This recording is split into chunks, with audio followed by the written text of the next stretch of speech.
my dudes, Adam here from AD Productions, and today I wanted to talk about a company called Submission Audio and their product Djinnbass. If you don't know who Submission Audio are, they're a company that base in VST plugins. They specialise in it.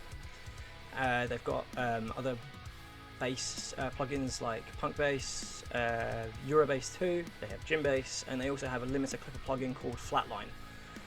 Today I wanted to concentrate on Djinnbass. I wanted to show you how I use it in my songwriting and how I would use it in a mix. This is taken from my playthrough of my Jckson HT7, so if you haven't checked it out, I'll leave a link in the description below for the video. But yeah, I'll do a quick playthrough of this, we'll have a listen, and then I will take you through the mix process and just basically how I got it to sound the way it sounds. Let's check it out.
That was a little bit buggy, but I'm sure it'll be fine.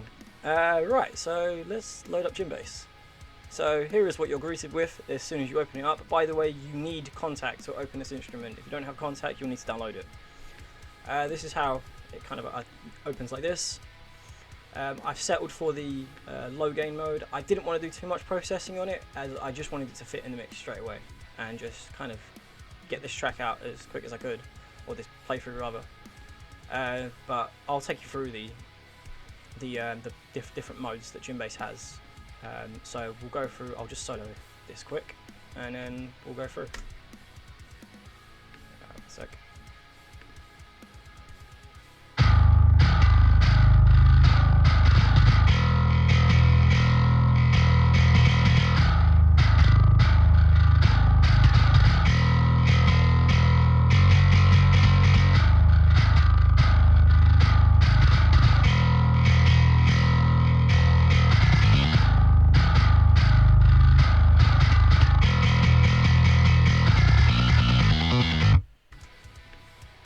That's basically that one. I'll show you the DI and everything else and all the other channels.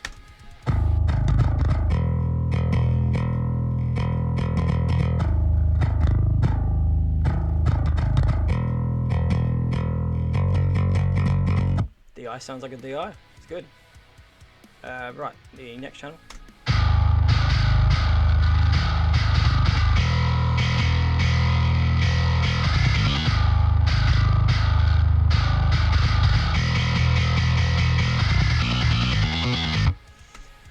Yeah, this plugin can get real nasty pretty quick on this setting.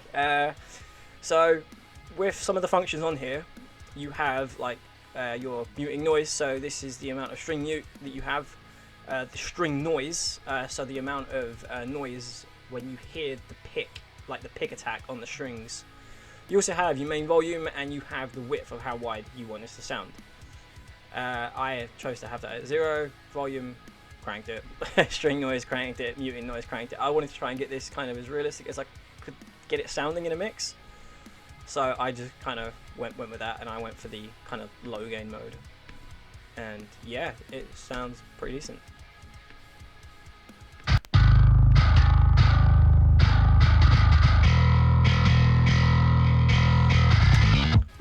Just also bear in mind that there are also some key switches as well, so you have these. So depending on what note you're pressing on these key switches will activate a certain articulation, whether it would be a harmonic mute, a dead mute, slide up, slide down, pull off, hammer on, and just pick and string noising, all other wonderful things that this thing can do. I didn't use any of these. I'm not really kind of specialized in using Djinnbass, to be honest, or just kind of bass MIDI. I'm still pretty new to it, even though I've had this plugin for quite some time now. It's taken me a while to get kind of adjust to it, and I'm not a bass player by any means necessary. I do own bass guitars, but for me, this is way more convenient and a lot easier to use, and the low end is very, very consistent. But with the articulations and stuff, I'll just go over to the piano roll real quick. I'll just close this guy down. I'll try a bit with the articulations. So rather than using like the string noise and everything else, or like a scratch or something, I just kind of just minimized these notes here, so that I got kind of this.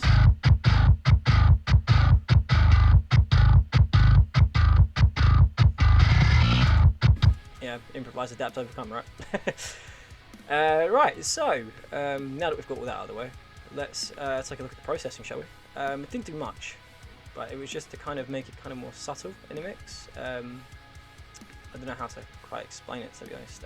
With dingwalls, they have this kind of frequency area here, which it can get real pokey and really untidy if you don't kind of fix it. So here I've got like a 2K here at like 3 dB, but it's a very thin Q. I've got one here at maybe 2.5K, and then another one here at 2,500, and then another one here at, let's say, 4K, and I've got a low pass at 7K. I'll just basically just deactivate this bit. I'll deactivate all the plugins actually, and I'll show you how it sounds.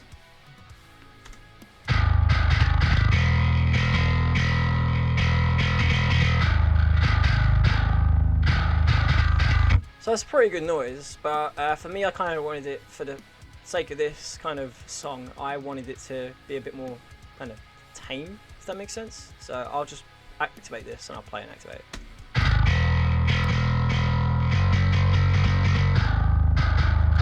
So it kind of makes that high end a bit more subtle, and it sits in the mix a lot better. I mean, you could get rid of this high pass, it doesn't really matter. In fact, yeah, let's get rid of it. Afterwards, I loaded up a instance of Virtual Mix Rack. So I'm using this Hollywood Saturator. I'm just doing it at about maybe 3. I've got the preamp on, and I have it on push. I've got nothing going on there, and I'm mixing it at about 60%. Custom Series EQ, I am boosting 10K by about 2 dB, boosting 2K at about 3 dB. I'm cutting 400 Hertz about 2 dB by about -2. Boosting 60 Hertz by about 3. A little bit of high passing at about 71 Hertz, and I haven't got any of the low passing on, and I've kept the out at 0. I've also got this air EQ on, which kind of just brings a bit more air into it, kind of tightens up the low end a bit more, and just basically just kind of makes it sit a lot better in the mix. It's a really subtle change. You wouldn't be able to hear it, but you can definitely feel it if you've got headphones in. And I've just got a compressor. This is I believe this is just an 1176 emulation of a FET style compressor. I've got minus 26 gain reduction output. I'm cranking that pretty hard actually, at about minus 19. Fast attack, slow release. I'm not gonna lie to you, I wasn't too kind of, I don't know what's the word, I wasn't too sure about this circuit thing, so I like the sound of number 2, so I kept it on there. And I've got this high pass sidechain on, and I'm keeping this at 50 with this at 50%, so I can let some of the dry signal come in with a 4:1 ratio. So I'll activate this whilst it's playing.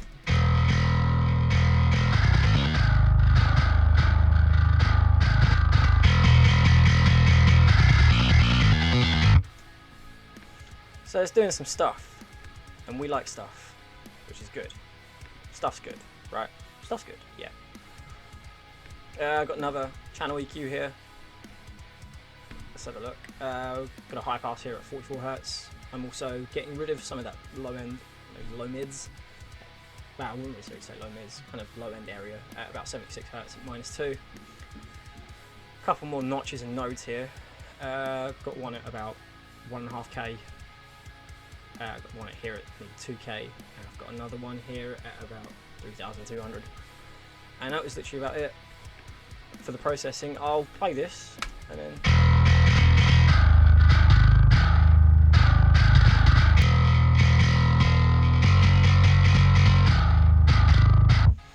So with the moves I made, it really did sit with the guitars really well, which I was really happy with. So I'll play the guitars for you.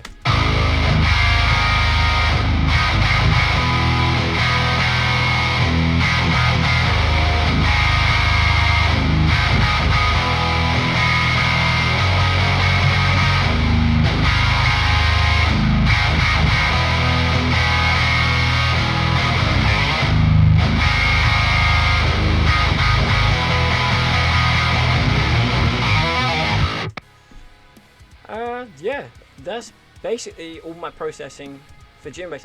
Like I said, I didn't do much. This thing, even without the processing, it will sit in a mix, and it will sit in a mix very well. But like I said, I just wanted it a bit more tame, just to kind of get it sitting a bit better, for me anyway, to my ears. Also, don't take all these frequencies to heart.